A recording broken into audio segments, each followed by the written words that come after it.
Mr. Vaz, for sharing that insight.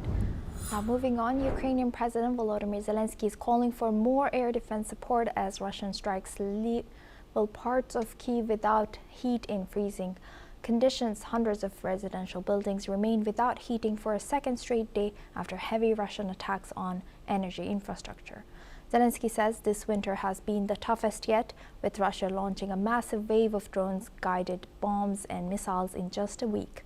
He has said that Ukraine urgently needs more air defense missiles and is pressing the US and European allies to strengthen protection of Ukrainian skies.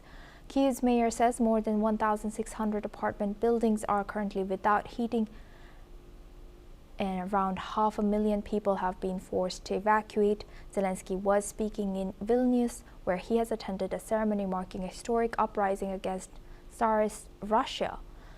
Meanwhile, US-brokered peace talks have ended without a breakthrough, though both sides have agreed to meet again next week.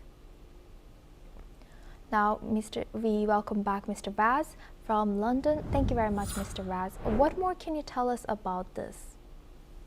Well, I'm still puzzled as to why there are talks going on in Abu Dhabi and negotiations between the three parties, Yes. America, the funder and supporter of Ukraine and Russia, who is a country regarded as the perpetrator. So these two protagonists are joined by the United States for these discussions. Yet at the same time, the violence continues. Obviously, we're hearing about what the Russians are doing to the Ukrainians. I'm not sure what the Ukrainians are doing to the Russians.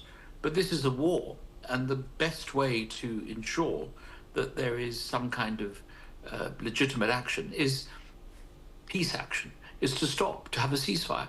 And I cannot understand why people are not pressing for that, while Donald Trump, as the lead player in these negotiations, is not actually saying to Vladimir Putin, who we know he gets on very well with, that we do need to have some kind of peace. And this is not happening at the moment, and it really does need to be resolved. With that, I would like to thank Mr. Vaz for joining us today and sharing that insight. Thank you very much. Now we move on to our next news. France has taken an Indian captain of